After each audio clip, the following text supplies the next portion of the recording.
கர்த்தருக்கு மகிமை உண்டாவதாக. இந்த நாளிலும் கர்த்தர் என்னோடு பேசின சில வார்த்தைகளை உங்களோடு பகிர்ந்து கொள்வதில் மிகவும் மகிழ்ச்சியாக இருக்கிறேன்.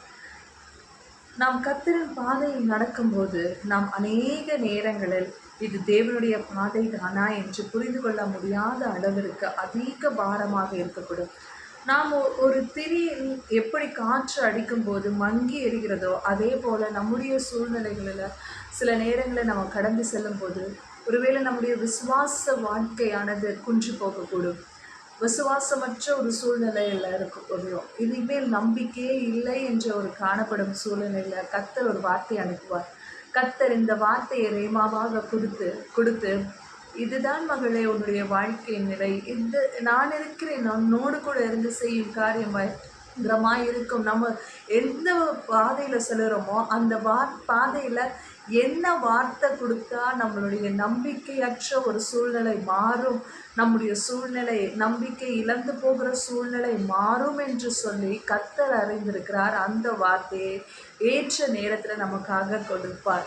எப்படி ஒரு திரி அணியாதபடிக்கு கர்த்தர் நம்ம பாதுகாக்கிறோமோ அதே போல் நம்முடைய விசுவாசம் என்னும் திரி அணியாதபடிக்கு கர்த்தர் பாதுகாக்க ஒரு வார்த்தைகளை அனுப்பி கொண்டே தான் இருக்கிறார்.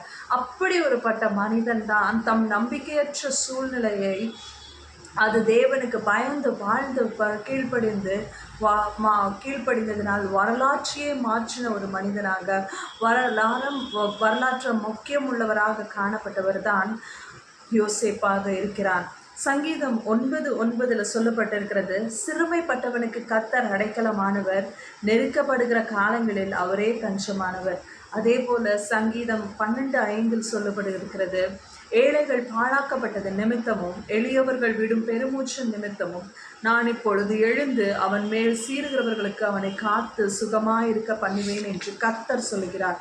எசேக்கியேல் 18:9 சொல்லுகிறது, என் கட்டளைகளின்படி நடந்து என் நியாயங்களை கைக்கொண்டு உண்மையாயிருப்பானாகில் அவனே நீதிமான், அவன் பிழைக்கவே பிழைப்பான் என்று கர்த்தராகிய ஆண்டவர் சொல்லுகிறார்.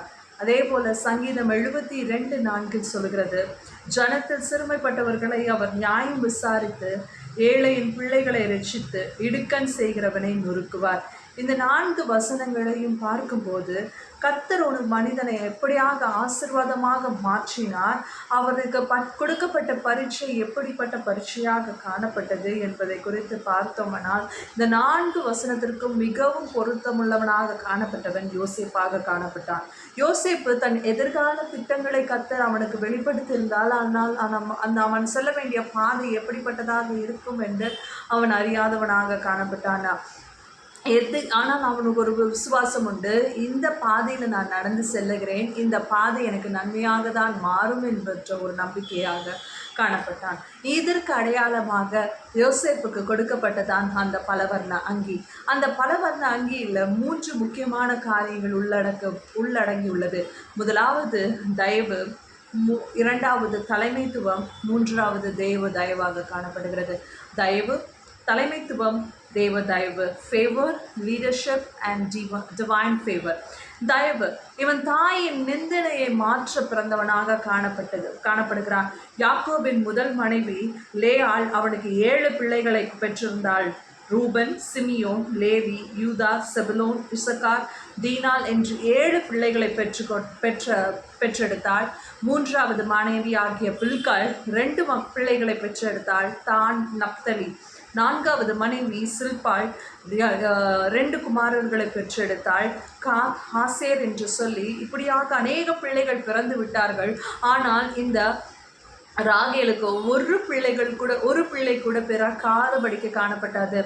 அப்பொழுதுதான் கர்த்தர் அவளுடைய நிந்தனையை மாற்றி அவளுடைய கற்பத்தை திறந்து ஒரு குமாரனை பெற்றெடுத்து அவனுக்கு யோசேப்பு என்று பெயரிட்டு அவன் தாய்க்கு ஒரு அடையாளமாக மாறினவனாக காணப்படுகிறானா.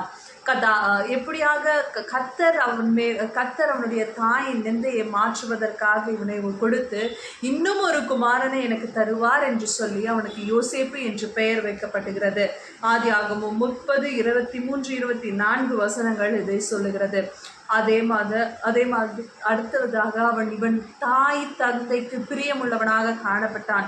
ஆதியாகமம் 37:3 இஸ்ரவேல் தன் குமாரர் எல்லோரிலும் அவனை அதிகமாய் நேசித்து இவன் தன் வாலிப வயதில் தன் கர்த்தருக்கு ஒரு பிரியமுள்ளவனாக இருந்தான். இவன்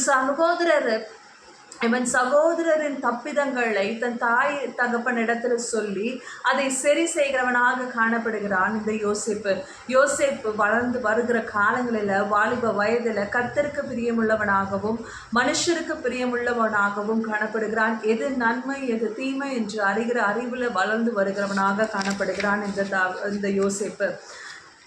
இவன் சகோதரர்கள் இவனை பகைக்கிறார்கள் என்று சொல்லி இவன் அறிந்த பிறகும் தன் தகப்பனுக்கு கீழ்ப்படிந்து தன் சகோதரர்களை பார்க்கும்படியாக நலம் விசாரிக்கும்படியாக கடந்து செல்லுகிறான். ஆதியாகமம் 37:4 அவனோட பட்சமாய் பேசாமல் அவனை பகைத்தார்கள்.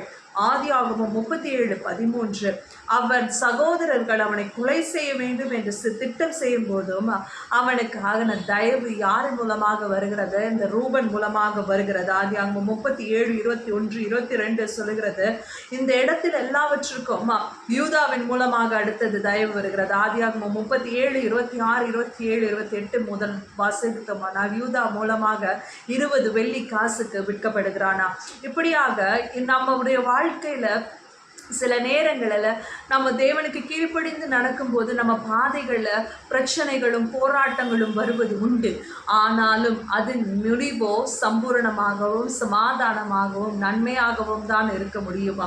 ஆதியாகமம் 39:4 போத்திபாரின் மனைவி இவன் மேல் குற்றம் சாட்டுகிறான். தேவனுக்கு பிரியமுள்ளவனாக காணப்பட வேண்டும், தேவனுக்கு உகந்த பாத்திரமாக பரிசுத்தவானாக காணப்பட வேண்டும் என்பதற்காக இவனுக்கு போத்திபாரின் மூலமாக ஒரு பிரச்சனை வருகிறது.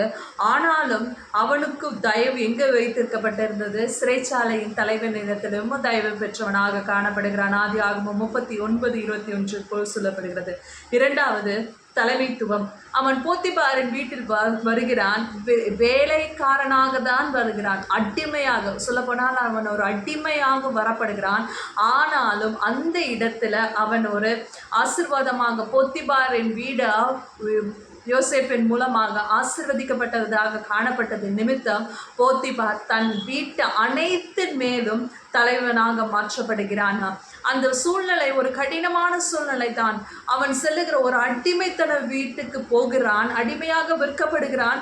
தன் தாய் தகப்பனை விட்டு, தன் சகோதரர்கள், தன் இனத்தார்கள், தன் ஜனங்களை விட்டு பிரிந்து எகிப்து தேசத்திற்கு அடிமையாக விற்கப்பட்ட அந்த யோசேப்பை கர்த்தர் அந்த இடத்துல ஒரு அடிமையான ஒரு இடத்துல தான் கர்த்தர் அவர் தலைவராக மாற்றுகிறான். ஆனால் அங்கேயும் ஒரு போராட்டம் வருகிறது. அதையும் அவன் ஜெயிக்கிறான். ஜெயித்து அவன் பிற்பாடு சிறைச்சாலையில் அடைக்கப்படுகிறான். சிறைச்சாலையிலும் ஒரு உயர்வு. அங்கேயும் சிறைச்சாலைக்கு தலைவனுடைய கண்களில் தயவு கிடைத்து அவன் உயர்த்தப்பட்டு தலைவனாக தான் இருக்கிறான். அதே போல அவனுடைய துக்கம் யாவையும் மறக்கும்படியாக ஒரு காரியம் நடக்கிறது. என்ன காரியம் நடக்கிறது என்றால், அந்த போத்திபாரின் மனைவி மூலமாக வந்த சோதனை அவன் ஜெயித்தது நிமித்தம் சிறைச்சாலைக்கு செல்லுகிறான். சிறைச்சாலையில் 2 பேர்கள் வருகிறார்கள். அவர்கள் மத்தியில் அவர்களுக்கு இருவருக்கும் ஒரு கனவு வருகிறது. ராஜாவின் மூலமாக உயர்த்தப்படுகிறான். அந்த இடத்துல ராஜாவின் மூலமாக உயர்த்தப்பட்டு எகிப்து தேசத்திற்கு முழுவதும் ராஜாக்கு அடுத்தபடியாக இருக்கிறான் இந்த யோசேப்பு. அப்படிப்பட்ட உயர்வு அவனிடத்துல காணப்படுகிறது. மூன்றாவதாக தேவ தயவு.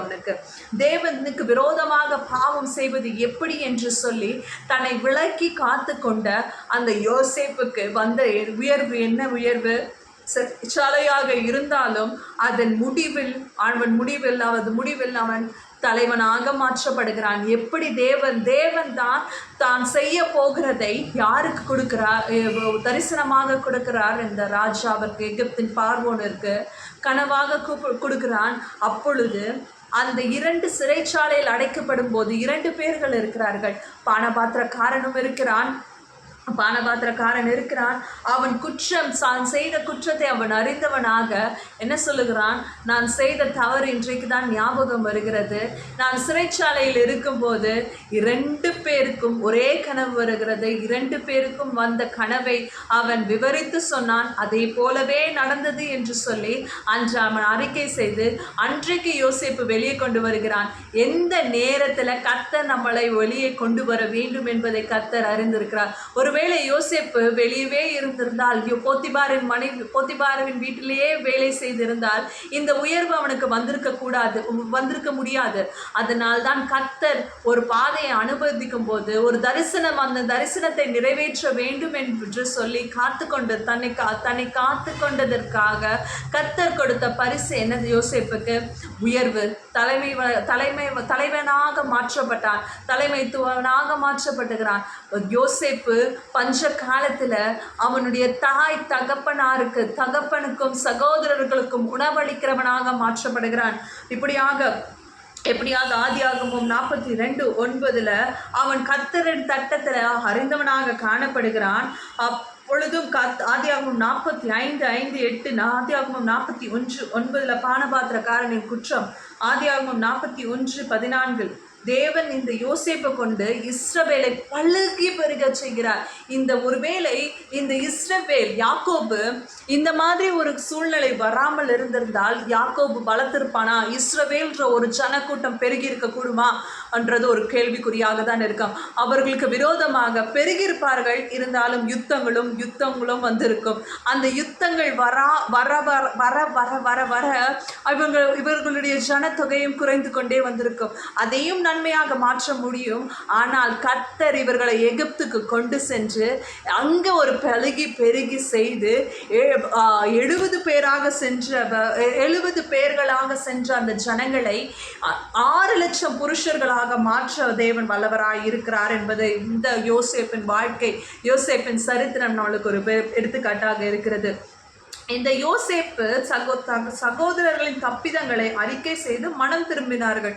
இந்த யோசேப்பின் சகோதரர்கள் எப்படியாக இருக்கிறார்கள்? தாங்கள் செய்த தவறுகளை உணர்ந்தவர்களாக, தாங்கள் செய்த தப்புதங்களை உணர்ந்தவர்களாக, தாங்கள் யோசேப்புக்கு செய்த அநியாயத்தை உணர்ந்தவர்களாக அவர்கள் மன்னிப்பு கேட்கிறவர்களாக காண்பிக்கிறார்கள்.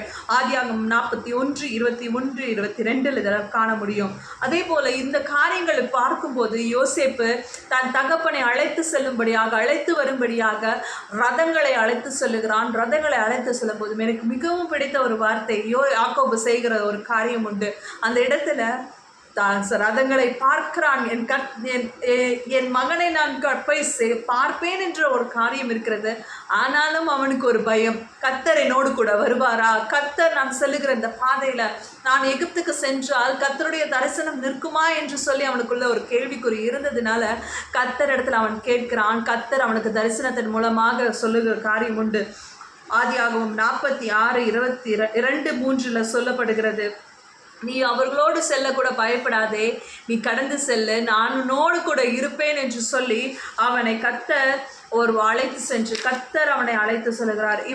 இப்படியாக நம்முடைய வாழ்க்கையில ஒருவேளை நம்ம போகிற பாதை சரியா தவறா, இல்லை சரியான பாதையில தான் நம்ம செல்லுகிறோமா, தவறான பாதைகளை நம்ம செல்லுகிறோமா, இது நம்முடைய சுய நினைவுனால நம்ம செய்கிறோமா அப்படின்ற காரியத்தை நம்ம யோசித்து கொண்டு இருக்கும்போது கர்த்தரிடத்துல கர்த்தர் நம்ம கொடுத்த சொன்ன வார்த்தைகள், கர்த்தர் கொடுத்த நம்ம தரிசனத்துல நம்ம நிற்கும்போது ஒருவேளை பாதைகள் நெருக்கமாக காணப்படலாம், பாதைகள் வழி தெரியாத ஒரு பாதைகளாக காணப்படலாம். ஆனால் அது முடிவு சமாதானத்திற்கு ஏதுவாக இருக்கிறது என்பதை கர்த்தர் அறியும்படியாக செய்வார். நம்ம சுற்றியுள்ள கண்கள் நம்மை பார்க்கும்போது நம்மை நிந்தனையான சொற்களை பேசக்கூடும்.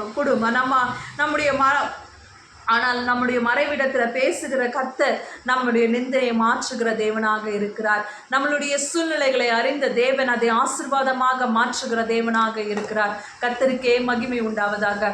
ஏசப்பா உமக்கு ஸ்தோத்திரம் ஆண்டவரே. அப்பா அப்பா இந்த நேரத்திலும் தகப்பனே ஏசப்பா யார் யார் தகப்பனே இந்த வீடியோஸை பார்க்கும்போது தகப்பனே அப்பா இந்த வார்த்தைகளை கேட்கும்போது அவர்களுடைய உள்ளத்துல கத்தாவே தகப்பனே நாங்கள் போகிற பாதைகள் சரிதானா, எனக்கு கர்த்தர் கொடுத்த வார்த்தை இருக்கிறதே, கர்த்தர் கொடுத்த தரிசனம் இருக்கிறதே, ஆனால் இந்த பாதையை கடந்து செல்வதற்கு எனக்கு பலன் இல்லையே என்று சொல்லி யார் யார் தகப்பனே அப்பா வேதனையோடு தகப்பனே இதை பார்த்து கொண்டு இருக்கிறார்களோ தகப்பனே அவர்களுக்கு எல்லாருக்கும் தகப்பனே மனுஷ தயவையும் தகப்பனே ஏசப்பா உம்முடைய கண்களிலும் தயவிறக்கத்தை பாராட்டி கத்தர் அவர்கள் போகிற பாதையை செவையாக்கி தகப்பனே ஏசப்பா இந்த சூழ்நிலைகளை கடக்கவும் தாங்கவும் பலத்தை நீர் கொடுப்பீராக தகப்பனே ஏசப்பா உம்முடைய காரியத்தில் தகப்பனே அவர்கள் முழு மூச்சாக இருக்கும்படி கிருபை செய்வீராக. அவர்கள் விசுவாசம் அற்றி போகாதபடிக்கு நீங்க காத்துக்கொள்ளுங்கப்பா.